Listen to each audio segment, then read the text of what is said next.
What is shamanic healing? It's probably one of the oldest forms of dealing with the imbalances of energy in human beings, in animals, in plants, in nature. The main characteristics of this beautiful form of healing are the fact that it's not about us, it's not about practitioners, it's not about shamans healing another person, because we are just vehicles, we are just vessels. So we allow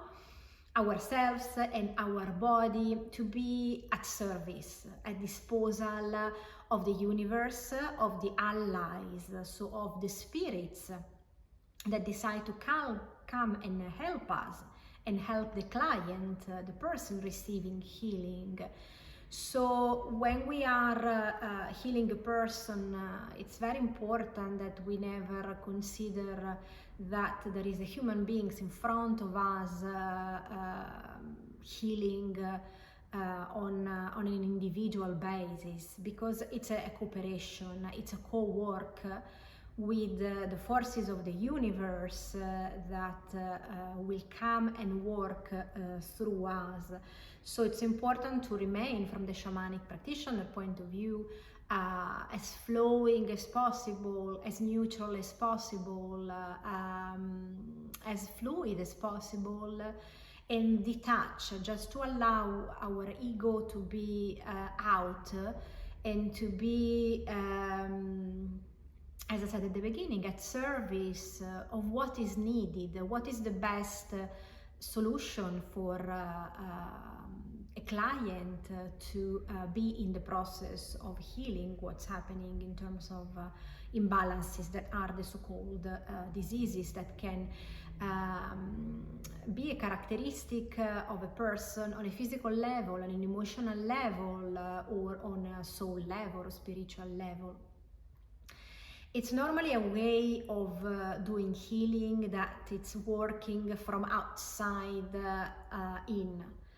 And that is also the characteristic in general in life. When there is something that we need to deal with, it's always better to face first the body condition, because they are the easiest one to work with. Even if then when a person has a body pain, a body characteristic that is creating suffering, it means that is the last step, because it's when there is an imbalance on a mental point of view, on a soul point of view, we hardly recognize that, we hardly feel that, and sometimes we need to be reminded about that. And when something is happening to our body, this is the last stage. So it means that now it's really the last call, as we could say, which is not of course the last call, but it's just like a warning. Are you just now paying attention to what is happening to you? Are you willing to do something to take care of yourself, or otherwise it will become worse? And of course, when we are doing healing, the three levels of healing always need to be dealt at the same time, because if we take care of the body only and we deal with a disease or something that is happening, let's say from the traditional medical point of view only, and we ignore the rest, so we have something in our heart, let's say, on a heart disease, on a heart level, and so we take care of the cardiovascular system only, on the organ of the heart only, ignoring that there is also the chakra related to the heart that we just need to pay attention. And once a part of the work has been done, if we ignore the rest, then the pattern will come back again. So then our soul will try to communicate again with us, trying to send us a message. So we always need to work on a parallel level. That's why when people say that using holistic therapies, they are an alternative way. No, they are parallel way, they are a complementary way to deal with diseases, with imbalances. So traditional medicine, the one that you prefer, the one that you feel more comfortable with, and the other holistic ways of dealing with imbalances need to work together, because that is where we can have the best result to heal entirely the full process. And in the complementary therapy, we need to work on an emotional level that can be done in a variety of ways, but we also need to work on a spiritual level, on a soul level. And this is also where the shamanic healing can be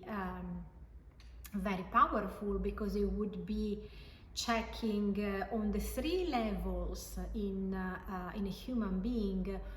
what we need to pay attention to. And sometimes working on a spiritual or on a soul level means to go back to the exact time where this happening started. So the shamanic practitioner or shaman would journey to that point where everything started. For example, in a soul retrieval, where the soul decided to leave the person on a matter of self-protection, because an experience was too traumatic, something was too strong to stay in that situation. So a part of the soul can decide to leave to protect itself. But then we need to go back and search for that part of the soul and put it back and retake ownership inside ourselves. Otherwise, there will always be a part that is missing, one or more, because actually there can be more parts of the soul that are living, also in different times of our life, when we were a child or in the present times.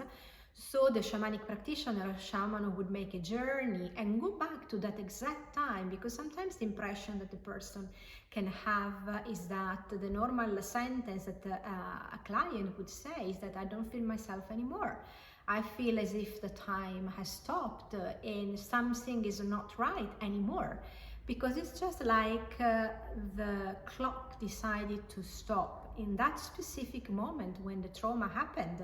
which can be a trauma about which the person was aware of, or totally unaware, some experience that has acted on a more subtle level, and the person may have experienced something but not be fully aware of that. So that is a process that needs to be done, and healing on a soul level to reconnect back those parts that have disappeared from the energetic state, the energetic level of the person. And in a shamanic healing, of course, as again, we would also work through extractions or through rituals on a physical level, doing something actively for the body, working with mudras, working with mantras, with the presence of the voice, of the vibration. So there is also physical work that